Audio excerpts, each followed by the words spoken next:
Hi, hello, and welcome back to my channel. My name is Nondo, um, and on this channel, I talk about all things mental health, mental illness. If you're new here, I struggle with depression. I was diagnosed with bipolar type 2. I struggle with anxiety, but all of those things really do not define me. The point of me starting this channel was that I wanted for someone out there to find it and not feel as alone as I used to. And to realize that all the things that we go through that make us feel somewhat not normal may not be normal, but they don't really change who you are, and that there is always help, and that you are still valuable, and it's just things, it's part of the journey, and that you're still a human being. I'm not phrasing this right. That's because of everything that's in my mind that I want to talk about today, but I haven't done this in a while, and I'm feeling a little anxious and nervous because it's been a while. And also, I didn't imagine me coming back to YouTube to talk about something so heavy. A very close friend of mine asked me the other day, when are you coming back to YouTube? When are you putting content? And I was like, I don't know, but please pray for me and just pray that I get content. But after saying that, it sat with me, and I asked myself, but what does that even mean? And I quickly remembered that this is not a channel that is light and fun, and even though I wanted to eventually get to that point, because a big part of what I try to do, even though it's not as consistent as I would like it to be, is to destigmatize mental health and mental illness and get to a place where we talk about it in a normalized, um, light, and not so stigmatized way. And I said that to him, and he probably prayed, and because here I am. Okay. Um, I was washing dishes the other day. I've been spending a lot of time alone. Well, I'm mostly alone, but yeah, I was spending a lot of intentional time with myself to just be with myself, because I had been feeling very misaligned for some reason, and I wanted to be intentional to kind of figure out, why is my center feeling disconnected to my anchor? That makes sense in my head. I don't know if it does to you, but I just been feeling out of place. I know now why, and I'm happy about that. But in my seeking, I had a thought that I had a thought about healing and why it's such a painful, long, unending journey, and if there are ways that maybe we can try to make it easier. And unfortunately, I did not find the answer to that, but I, at least for myself, got to a place where I found something that is most difficult but unlocks the actual healing. And that was forgiving yourself, self forgiveness. That is the most, I find, difficult thing to give yourself, because one, what did I do? It's always easy to point to the outside, to the next person. The first thing that, when something happens, that we instinctively want to do is to blame something else, something outside of ourselves. And that kind of makes the whole dealing easy, because it's him, it's her, it's this, it's that. It's never me.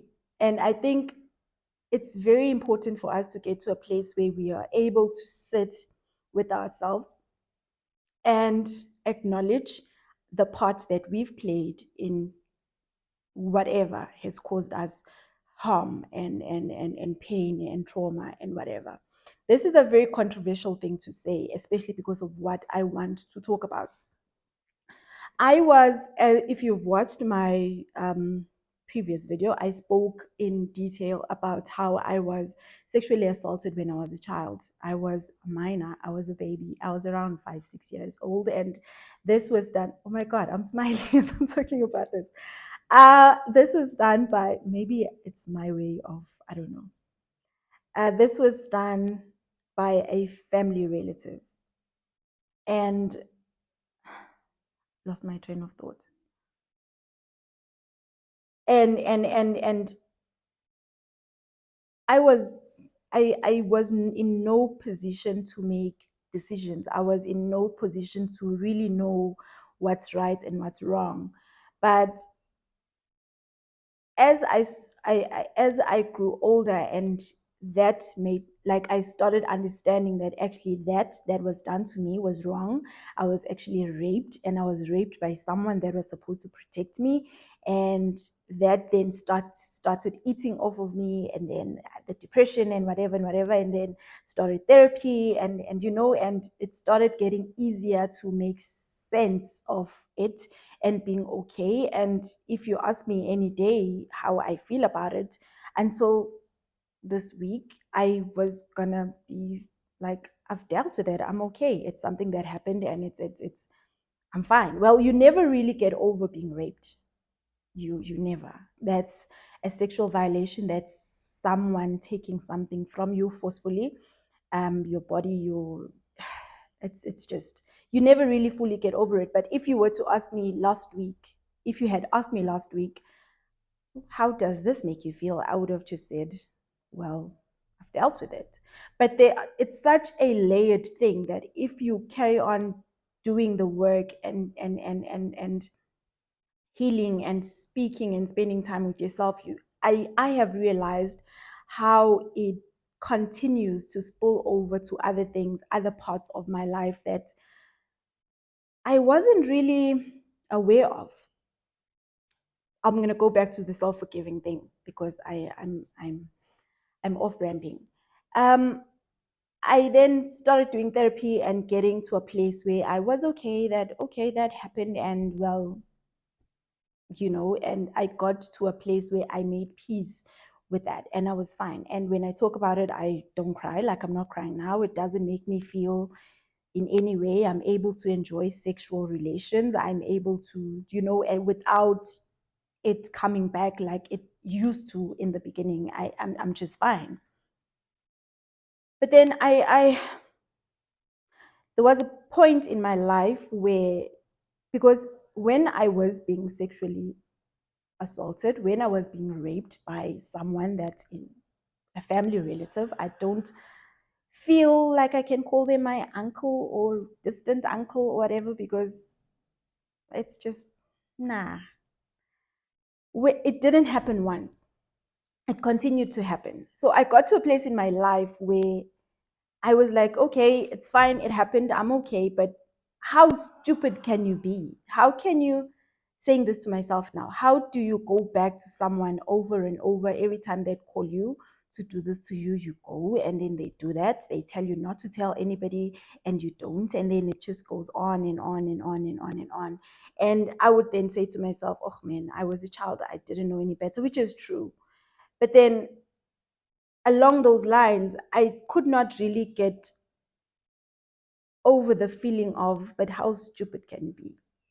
Because I think of myself, and I've always seen and thought of myself as someone that's smart, that's someone that, as someone that's able to stand up. I've not always been this way. And to be fair, it's not fair for me to judge myself that harshly. But if you are dealing with these things within yourself, it's easy to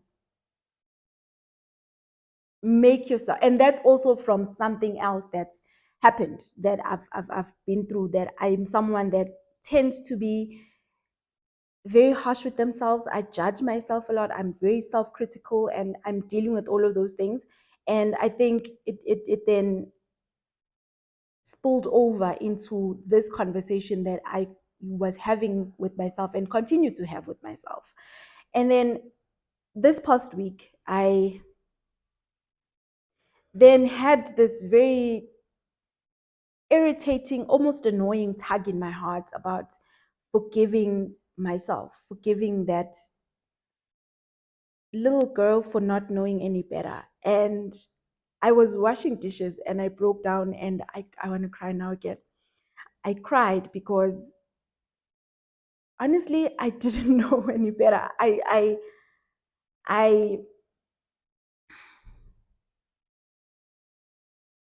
I didn't know any better.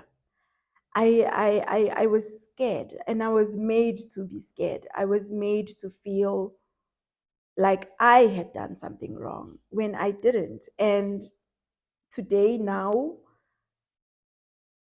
I fully accept that and I fully forgive myself. I could not have done anything different. I didn't know any better. And while that's good and well, I got raped again when I was 20. A fully functional adult, determined to make their lives into something, living and whatever. I got raped again. This time I had agency. Well, I think I did. I had means. I I could speak up. I was fully aware. I know who the person was. I I I I could do something, but he raped me, left. I sat on the bed. I didn't know how to feel, what to do. I was frozen. I woke up, went to the police stations that day, and left. I didn't open a case. I didn't do anything. I kept quiet about it for a good 2 years without telling anybody, and still didn't do anything about it. And how do you forgive that?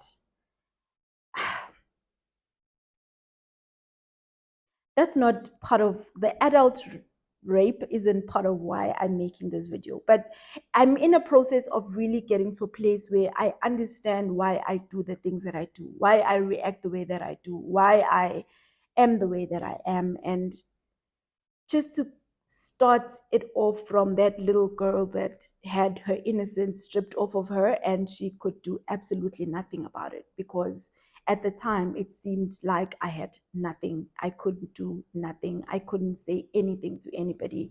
And yeah. So I was, as I was doing all of this, God is amazing. As I was doing all of that and trying to make sense of things and forgive myself and cry and just have this conversation and try to get myself in alignment and one with myself, I then find this YouTube channel. It says it's called Psychology in Seattle. It's this, I think, in my opinion, this brilliant psychologist, Dr. Kirk Khan, if I'm not mistaken. But the channel name is Psychology. I'm embarrassed that I say it's my favorite. I'm obsessed with it. I want to tell everybody to watch him, but I don't know his name. It's called Psychology in Seattle. And he analyzes reality talk shows. And I'm fascinated with human psychology. I just, even with my own psychology, why I do the things that I do. Sometimes I psychoanalyze myself, and then I just, sometimes bad, sometimes helps, because I come up with solutions. Sometimes I end up going into this rut of self criticizing, and it's just unhealthy. But it is what it is. We grow and we learn and we become better. Anyway, I find this channel, and then I just keep watching, binge watching. He's analyzing the 90-Day Fiance and episode after episode, and it's just such an, he has such an interesting take and his view on people and how he's just amazing. Just watch him, and if you like that sort of stuff, you really enjoy it. But today I then come across an episode of his where he's interviewing a pedophile. A pedophile is someone that is attracted to kids, someone that is sexually attracted to children, to kids. And well, he does this whole disclaimer in the beginning that you're going to be triggered and whatever and whatever. And he does it in such a gentle, well said way that If it was somebody else, they'd say it's really wise that you don't watch this because you are sure going to get triggered. And I am. But the way that he said it, and he really actually drew me in and made me want to watch and listen to this interview. Um,